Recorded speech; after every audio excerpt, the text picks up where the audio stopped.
Hello everybody and welcome back to Advanced Maths. Today we're going through the answers to the Year 7 practice exam. If you have not yet done the practice exam, I recommend doing that now before we begin. Because obviously you will learn more if you've done it first, practice it yourself, had a go, and then you see my answers. You can download the exam using the link on screen. There's also a link in the description below, so you can download that yourself and print it and have a good go at it yourself. If you've done that, let's start with question 1. So question 1, we have 4 questions about adding, subtracting, multiplying, dividing negative numbers. And when we're adding and subtracting negative numbers, as we are for 5 minus 12, that's question A, we're going to need a number line. So let's draw a number line. And we're going to do 5 minus 12. So let's find 5 on the number line. And you're going to count backwards 12 spaces. So here we go, going backwards 12 spaces, and eventually we hit minus 7. 5 minus 12 gives you minus 7. If you're ever in doubt, I always draw a number line for this. However, some of you can do things like that in your head, but a number line definitely helps. For the next one, we're going to do minus 5 squared, and the minus 5 is in brackets. So that means minus 5 times minus 5, which is a negative times a negative, which of course is a positive. So minus times a minus is a positive, and 5 times 5 is 25, so it is positive 25. Excellent. Minus 5 squared is positive 25. Next one is minus 9 minus 10. And notice we have a double negative there. We have minus 10, which means minus 9 plus 10. And we're going to start at minus 9, and we're going to count up 10 spaces. Minus 9 plus 10 is 1. So just remember, whenever you see minus minus in a question, it does mean just add. So you place the minus sign with an add sign. Minus 9 plus 10 is 1. Next, we have 20 divided by minus 2. This is a positive divided by a negative. We have a positive divided by a negative. That is a negative. And 20 divided by 2 is 10, so it is negative 10. Like that. If you are stuck on your directed numbers problems, please watch my video on positive and negative numbers. I will link that in the description below. Question 2, if a is minus 3 and b is 5 and x equals 3b minus a, find the value of x. Okay, so we know that x is 3b minus a, and we know that a is minus 3 and b is 5. And all we're going to do here is substitute a is minus 3 and b is 5 into this expression. So where the b is 5, we're going to replace the b with 5 and the a with minus 3. And I always write this in brackets, like this. So the b goes in as 5 and the a is minus 3, like that. I've replaced the b with 5 and the a with minus 3. Okay, now we can work this out. And we got 3 times 5 minus 3. 3 times 5 is 15, minus 3 means plus 3, so 15 plus 3 is 18, and that's the final answer. We have figured this all out. When you're in an exam, I would really advise writing all of that working out in a nice, clear order, so it's really easy for you to understand what's going on, and you don't get confused, and your teacher who's marking can read it as well. Question 3, convert the fractions, decimals, percentages into the other forms. So we complete it in the table. I'm writing it in its simplest form. It does say simplest form. So, and the first row has been done for you. So you can see that 3/10 is the same as 0.3, and that's the same as 30%. So the first row, they are all the same, and they're all written in their simplest form. Now we have to do line 2, row 2. I'm going to do 3/4. So 3/4, and we're going to convert that into a decimal. And the way we're going to do that is by dividing. I write 3 divided by 4. 3 divided by 4, top divided by the bottom, And I'm going to give myself some decimal places as well.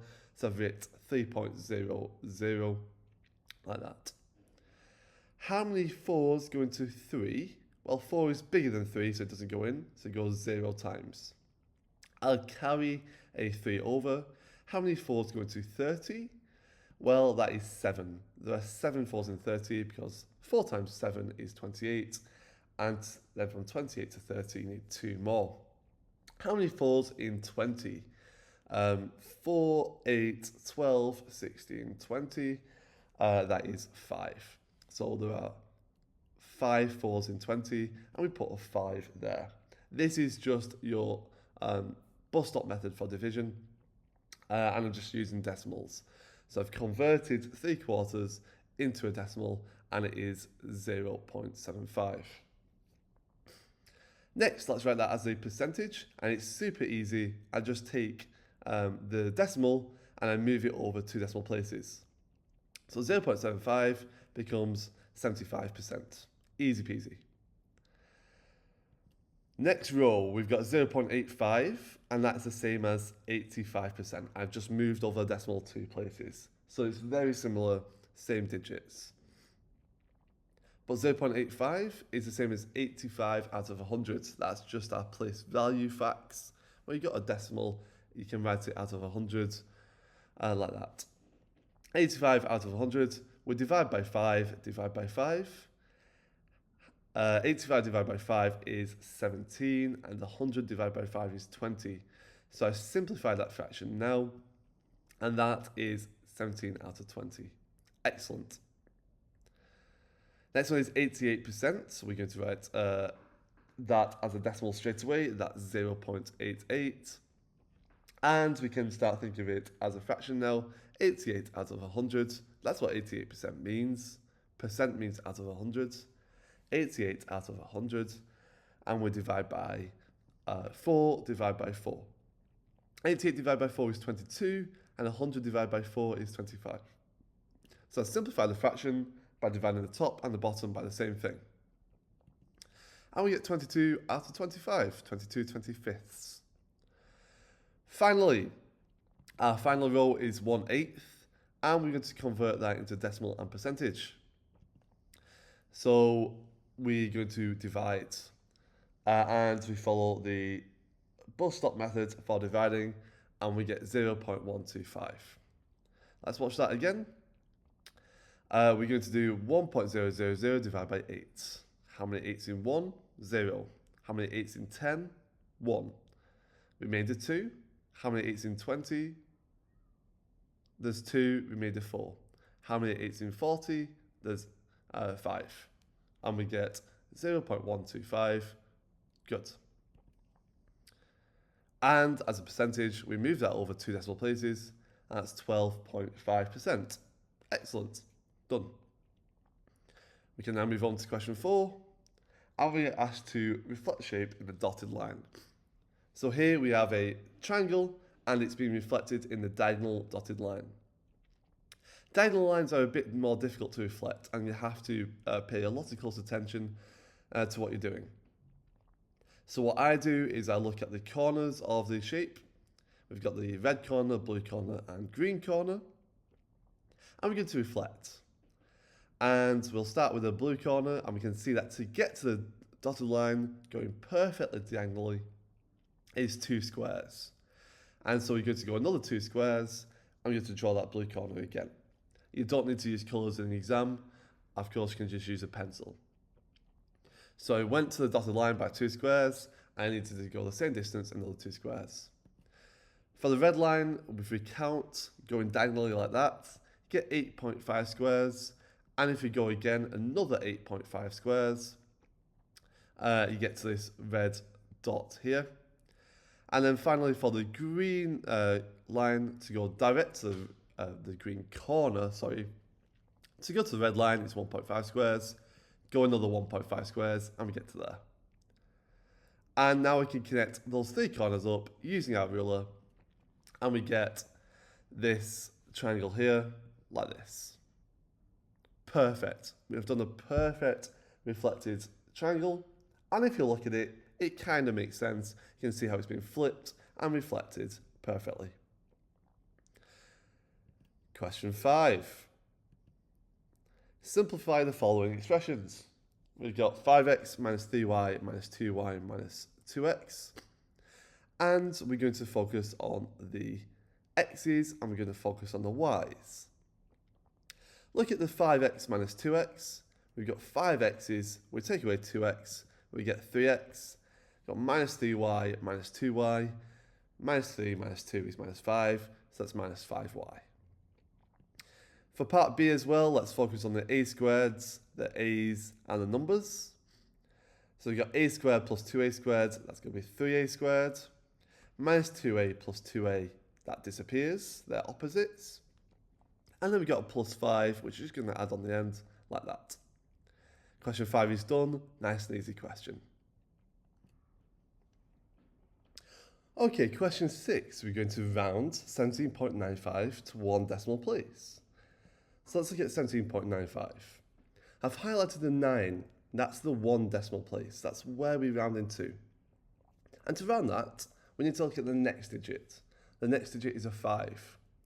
And when we have a 5, we need to round it up.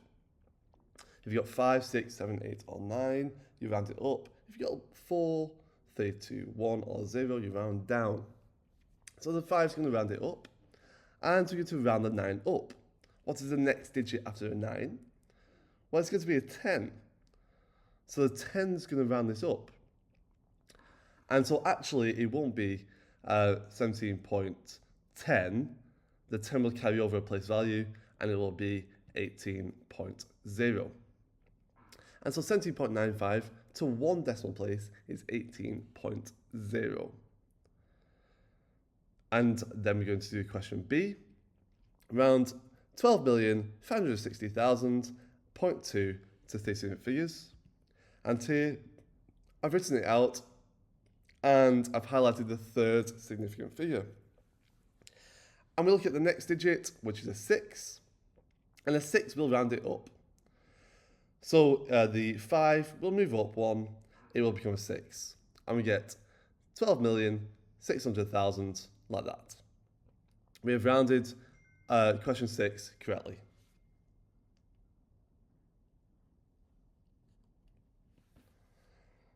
Question 7.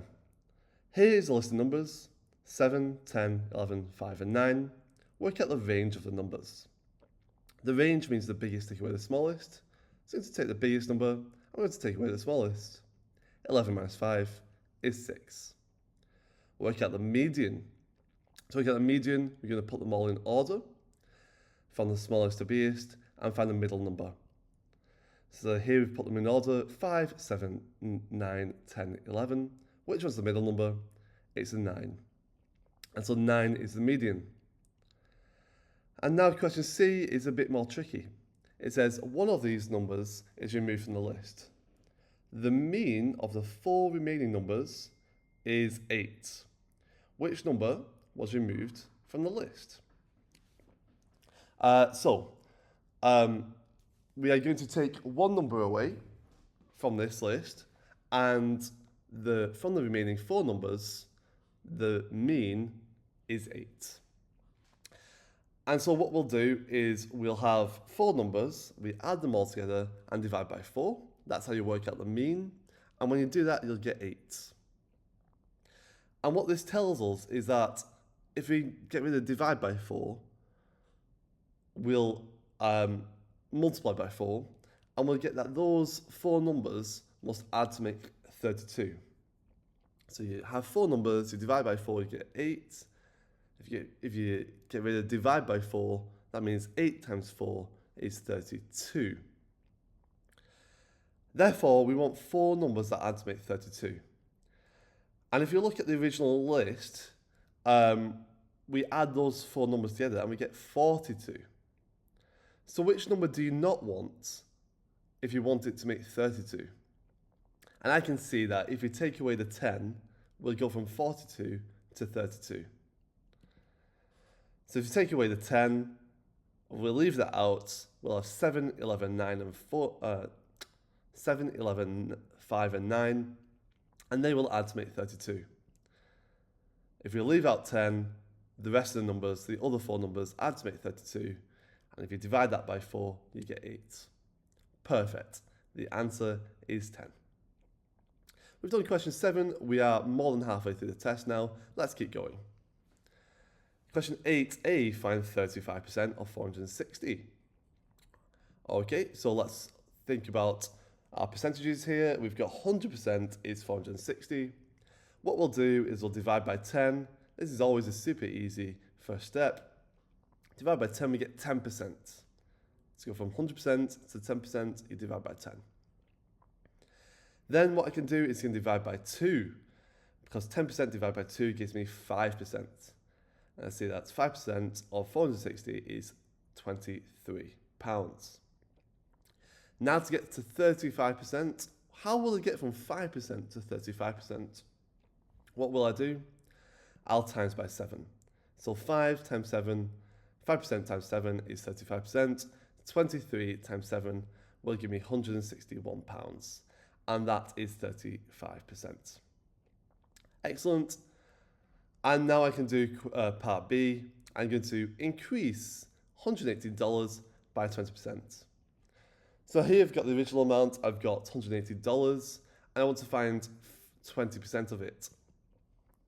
And so I can divide by 10 to find 10% is $18. I can times by 2. 10% times 2 is 20, and 18 times 2 is 36. And so I want to increase $180 by 20%. I want to add $36 to $180. $180. Increase means add. So you're just going to find 20% and add it onto $180. 100% plus 20% is $180 plus $36, which is 120% is 216. $216 is the final answer. Excellent. Question 9. Solve the following equations. Leave your answer as an improper fraction in its simplest form where appropriate. So we'll start with part A. 2x minus 5 equals minus 13. We'll start by adding 5 to both sides because that's the opposite of minus 5. And we get 2x equals minus 8. Minus 13 plus 5 is minus 8. We'll divide by 2 to get rid of times by 2, and we'll get x equals minus 4. That's the final answer for part A, x equals minus 4. Part B, x divided by 3 minus 4 equals 6. We'll start by adding 4 to both sides, add 4, and we get x divided by 3 equals 10. To get rid of divide by 3, we'll multiply by 3. Times both sides by 3, and we get x equals 30, and that's the final answer. And finally, we've got 2 minus 3x equals 10. And this was a bit tricky because you have to be very careful with where the minus sign is here. It is a minus sign in front of the x, and therefore it can be a bit weird. The first thing we're going to do is get rid of the positive 2 by subtracting 2 from both sides. And we get minus 3x equals 8. I've subtracted 2 from both sides. Now, I need to divide by 3. I'll divide both sides. I'll divide by minus 3. Divide both sides by minus 3, and that's because the x is being multiplied by minus 3. The opposite of being multiplied by minus 3 is divided by minus 3. And we get x equals 8 divided by minus 3, or minus 8 divided by 3. Just whenever you've got a fraction where there's a negative on the bottom, the negative can go on top as well. It's the exact same thing. So x is minus 8 over 3, and that is an improper fraction in its simplest form when appropriate.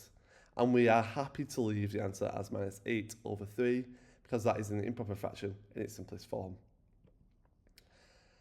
Question 10. A shape is formed from combining a rectangle and a triangle together. What is the area of this shape? Okay, so here we are looking at a rectangle and triangle, and we're going to split them up into a rectangle and triangle to work this out. We've got a triangle on top and a rectangle on the bottom. And we can see that the height of the triangle is 3 centimeters because the height of the full shape is 7 centimeters. If we do 7 minus the 4 for the rectangle, we get 3.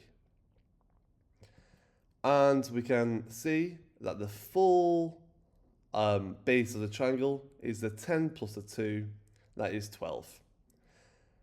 The area of the triangle is 12 times 3 divided by 2, base times height divided by 2, 12 times 3 divided by 2, and then the area of the rectangle is 10 times 4, just base times height. Area of the triangle is 3 times 12 is 36, divided by 2 is 18, and the area of the triangle is 40 centimeters squared. If you add these two together, 40 plus 18 is 58 centimeters squared. That is the final answer. Now, finally, we're on the last question, and it is an angles question. It says, find the missing angles in the diagram below. So, let's start with the first diagram here. And when I'm looking at this, I can see an isosceles triangle because the two dashes here, the dash there and the dash there, shows that those two lines are the same. Therefore, because both the lines are the same, both the angles at the bottom will be the same as well. So we've got matching angles there. I am also seeing parallel lines. So because I've got the parallel line at the top and the parallel line at the bottom, I'm going to have some matching angles in the parallel lines. So let's start by realizing that here, the red angle here must be the same as the A angle on the other side because it's an isosceles triangle and it will have matching angles. And what we can say is for this isosceles triangle here, the three angles will add up to be 180 degrees. So you can say that 180 degrees is A plus A, that's 2A, plus 36. And I can solve that equation to find what A is. So I take 36 off both sides, I get 144 equals 2A, and I divide by 2, I get A is 72 degrees. So A is 72, and I can label that as 72. Now to find the B, I can realize that 180 minus 72 is the B because they must add up to make a straight line. It is a straight line. And 180 minus 72 is 108. So A is 72 and B is 108. That is the final answer. Cool. Now let's do the final part of question 11. Let's look at this triangle here. And there's a lot going on here, but I do see another isosceles triangle. We've got these dashes again, which show me that these two lengths are equal, and therefore this triangle is an isosceles triangle. I've also got a right angle triangle here. So I've got the 20 degrees and the 90 degrees that can help me work out another angle. So that triangle shows me that the black angle at the bottom is going to be 70 degrees because 180 minus the right angle, which is 90, minus 20 is 70 degrees. So now that's 70 degrees, and therefore this angle here is 180 minus 70, which is 110. So that angle C is 110 degrees. Next, we have got an isosceles triangle here, and we can realize that these two angles here will be equal. And we'll do 180 minus 110, which is 70 degrees. And that means those two angles must add up to be 70, and they are equal. So therefore, we can divide by 2, and we get 70 divided by 2 is 35 degrees. Those two angles are 35 degrees. We are really close to finding D and finishing the entire paper. Are you ready? So, question for D, we realize this entire circle here must be 360. We'll do 360 minus 20 minus 35. And when we do that, we get 305 degrees. We have now found all the angles in this question, and we have finished the entire paper. Thank you for watching this week's video from Advanced Maths. I hope you found it useful. Stay tuned because I'm releasing the Year 8 and Year 9 papers very soon. And so make sure you subscribe for that. Check out advancemaths.com for more free revision resources that will help you pass your exams. Have a good day and good luck in your exams.